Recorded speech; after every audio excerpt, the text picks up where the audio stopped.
Eu estou fazendo essa pergunta porque, digamos assim, o senhor estava preparado para ter 1 ou 2 filhos, aí daí a pouco já estava com 3 enxovais?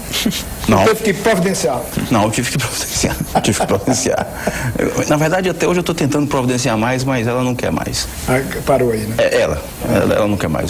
Doutor Fábio, há algum preconceito ainda em relação à fertilização in vitro? Ou seja, casais que querem ter filhos, ou ela ou ele tem problemas de fertilidade, ou ele ou ela tem algum preconceito, algum receio, algum medo? Que tipo de resistência há?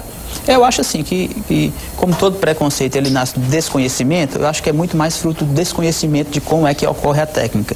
A partir do momento que esse casal procura um especialista, que a gente explica todos os passos da técnica, esse preconceito diminui muito. Talvez hoje em dia... Na sua confiança, né? Sim, talvez hoje em dia ainda a gente sinta um pouquinho de resistência, talvez ainda mais do par masculino do casal, porque o homem sempre tem aquela cultura machista que está incutida desde nossa educação, do início da nossa educação, mas a gente nota que esse preconceito ele tem diminuído muito. Acho que fruto também dessa informação cada vez maior, porque os casais também hoje têm acesso à internet, jornal, revista, então tem muita informação que eles às vezes absorvem antes de chegar ao nosso consultório. Às vezes eles já chegam com a ideia pronta e só perguntam. Então assim, isso tem diminuído o preconceito. Então a gente vê que isso ainda existe, mas tem diminuído bastante. É caro uma fertilização in vitro ou por outro método?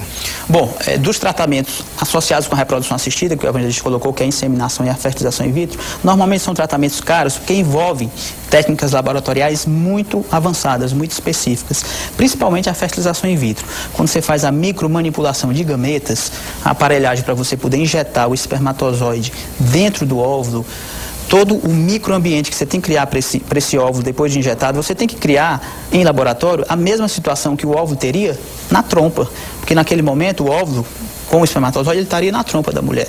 Então você tem que criar a mesma situação que existiria na trompa. O mesmo pH, as mesmas substâncias de nutrição, o mesmo CO2, a mesma temperatura, a mesma umidade, tudo. Então você tem que simular tudo.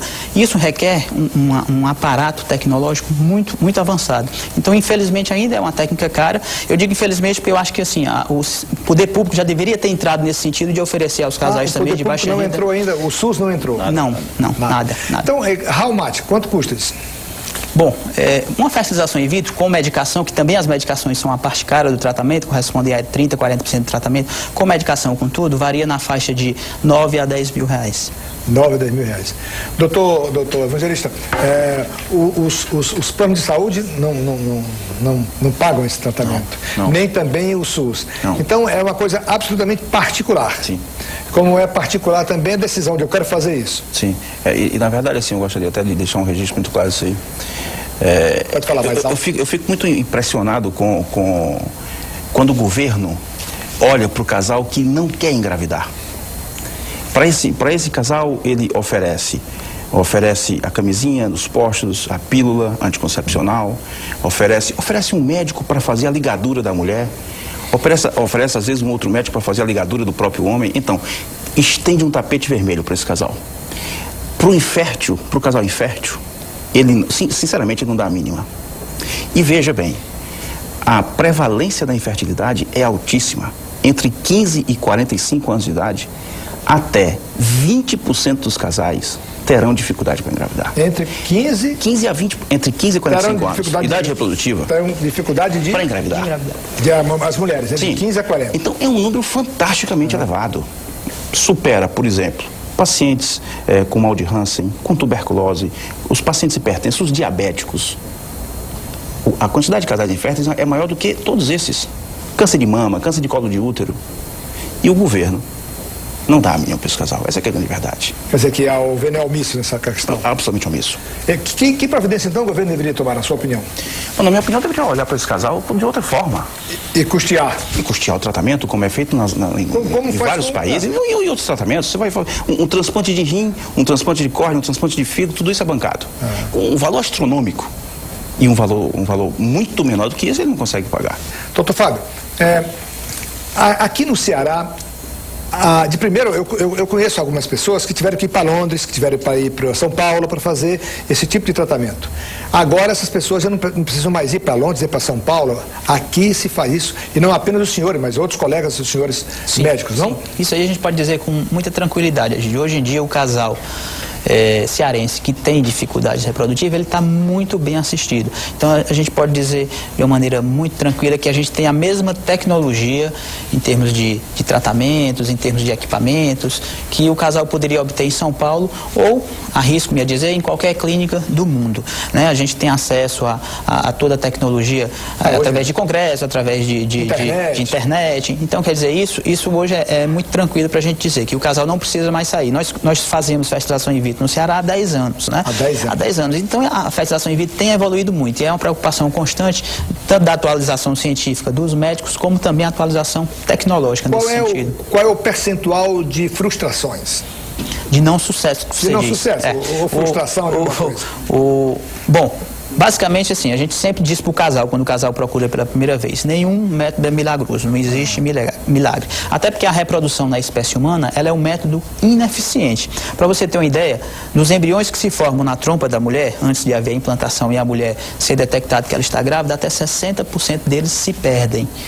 Tá? Então a chance de uma mulher numa idade nova, 20, 25 anos, engravidar é só de 25% por cada ciclo ovulatório. Então, quer dizer, a nossa espécie é uma espécie que, do ponto de vista natural, ela foi pouco aquinhonhada do ponto de vista de reprodução. Diferente de outras espécies animais, que facilmente a fêmea daquela espécie animal engravida. Na espécie humana, não. Então, se nós temos 25% de chance, então uma inseminação, por exemplo, que é esse método mais simples que o evangelista explicou, ela dá uma chance de gravidez compatível com a idade da mulher, 25% nos melhores casos, 20% em geral.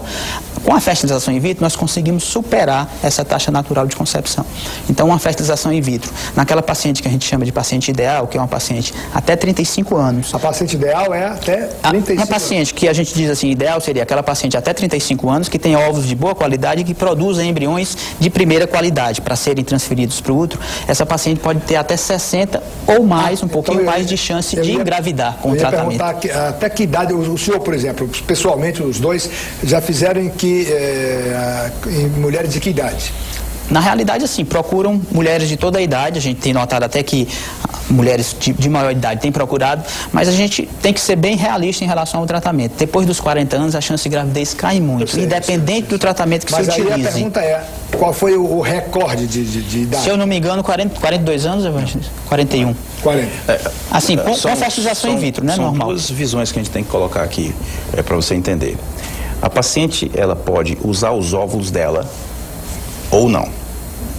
Na paciente que usa os óvulos dela, aqui o recorde, como você está colocando, foi uma paciente de 43 anos. 43. Na terceira tentativa dela. Mas eu já tive uma paciente com 51 anos que engravidou. Ah, é? Mas você vai perguntar. Tá no recorde. Esse é o recorde, mas esse é o recorde no outro grupo de pacientes. Essa paciente de 51 anos engravidou, mas com um banco de ovos, com ovos doados. Ah, ovos doados. Isso, porque essa paciente, ela, como está na menopausa, o que é a menopausa? Menopausa não tem mais óvulos. A mulher, para que você tenha uma ideia, ela nasce com a quantidade de óvulos e todo mês ela perde, impreterivelmente, invariavelmente. Ela só perde, diferentemente do homem. A cada 70 dias, toda a população espermatológica está renovada. A mulher só perde. Então chega um momento que a mulher não tem mais óvulos. Acabou todos. Então esta mulher só tem uma forma de ser mãe, com a doação de óvulos. Então, pacientes que produzem óvulos excessivamente, doam, obviamente que não há comunicação entre essas partes, doam para esta paciente receptora, exato, para essa receptora, e esta paciente tem uma alta chance de engravidar, em torno de 50%. Para que você tenha uma ideia, aos 40 ou 41 anos, a chance de gravidez fica em torno de 20% e 25%. Na paciente com os óvulos dela. Esta mesma paciente com 40 ou 41 anos, se for óvulos doados, vai para 50%. Quer dizer, a idade para ter filho, ela casou assim com 23 anos, 24, tenha logo seus filhos, porque vai ser problema mais para frente.